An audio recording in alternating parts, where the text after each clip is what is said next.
proposing here does not sound like it's in keeping with American tradition when it comes to immigration. The Statue of Liberty says, give me your tired, your poor, your huddled masses, yearning to breathe free. It doesn't say anything about speaking English or being able to be a computer programmer. Aren't you trying to change what it means to be an immigrant coming into this country if you're telling them you have to speak English? Can people learn how to speak English when they get here?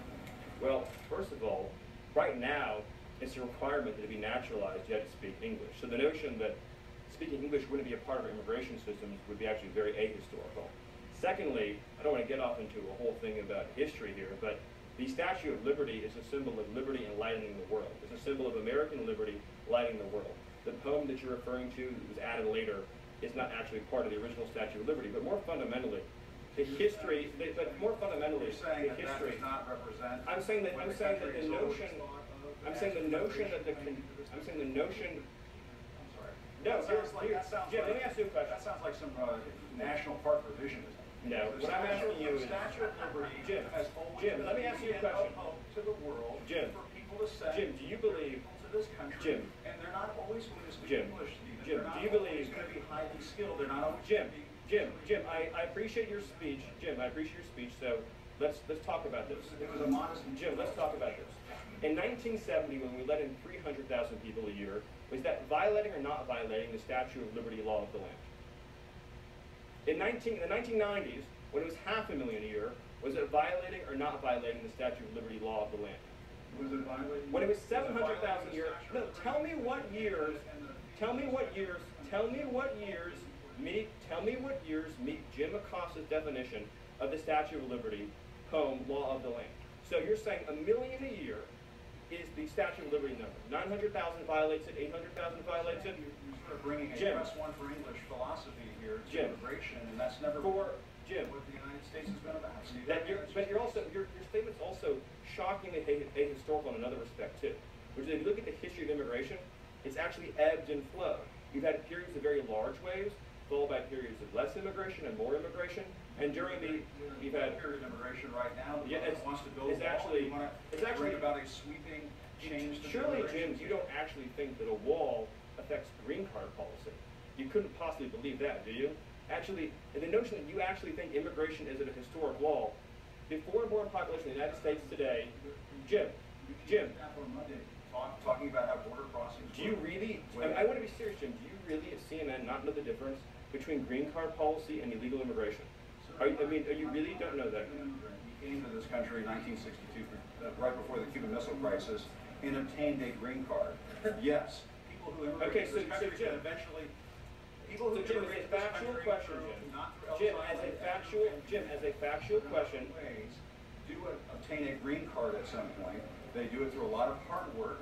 And yes, they may learn English as a second language later on in life. But this whole notion of, well, they could learn, they have to learn English before they get to the United States.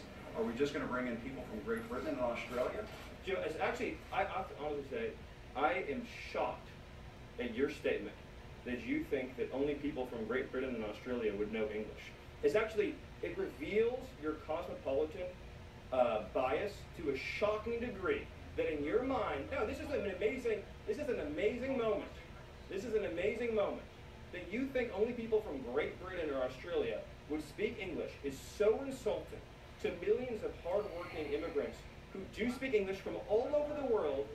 Jim, have you honestly never met an immigrant from another country who speaks English outside of Great Britain and Australia? Is that your personal experience? But that's not what you said, and it shows your cosmopolitan bias.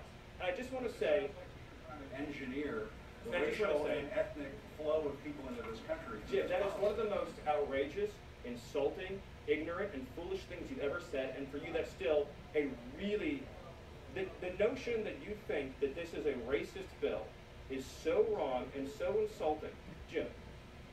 The reality is that the foreign-born population into our country has quadrupled since 1970. That's a fact. It's been mostly driven by green card policy. Now this bill allows for immediate nuclear family members to come into the country, much as they would today, and then it adds an additional points-based system. The people who've been hurt the most, the people who've been the people who've been hurt the most by the policy you're advocating are apparently just unfettered, uncontrolled migration. The people who've been hurt the most by the policy. The people who've been hurt the most by the policy that you're. The people who've been hurt the most by the policy you're advocating are immigrant workers and minority workers and African American workers and Hispanic workers. And it has African American community, then you brought it up again. You said you wanted to have a conversation and not target. Is it going to be a target? This is what we want to do. Community, are you going to target? I'm not trying to be funny. Right, I know what you're saying. What you're saying is 100% correct. We want to help unemployed African Americans in this country and unemployed workers of all backgrounds get jobs. And insinuations like Jim made, trying to ascribe nefarious motives to a compassion immigration measure designed to help newcomers and current arrivals alike, is wrong. And this is a positive, optimistic proposal that says 10 years, 20 years, 30 years from now, 10 years, 20 years, 30 years from now, we want to have an immigration system that takes care of the people who are coming here and the people who are already living here by having standards, by having a real clear requirement that you be able to support yourself financially, by making sure that employers can pay a living wage. That's the right policy for our country, and it's the president's commitment to taking care of American workers. I apologize, Jim, if things got heated, but you did make some pretty rough insinuations. So thank you, thank you, thank you, and I'll hand it over to Sarah. I think that went exactly as planned. I think that was what Sarah was hoping would happen. I think that was exactly what we were hoping to have happen. Thank you. Remarkable exchange. Let's dig deeper into all of this. Jim Acosta is still with us. We're going to get. I actually don't think that was very funny at all, and the reason why I say that is because Stephen Miller has shown himself to be the White House racist in the office, and it's no wonder that his name is become a worldwide Twitter trend. There's a statement here from the Anne Frank Center that reads, Stephen Miller has turned himself simultaneously into a statue of arrogance and a national monument of ignorance, said Stephen Goldstein, executive director of the Anne Frank Center for Mutual Respect. His subpar knowledge of American history, as reflected in Emma Lazarus' poem, means he couldn't pass President Trump's new immigration test. Therefore, Stephen, please leave. There are other tweets like that, even more inflammatory by far. An embarrassment to an administration that doesn't know when it's embarrassing itself. Stephen Miller.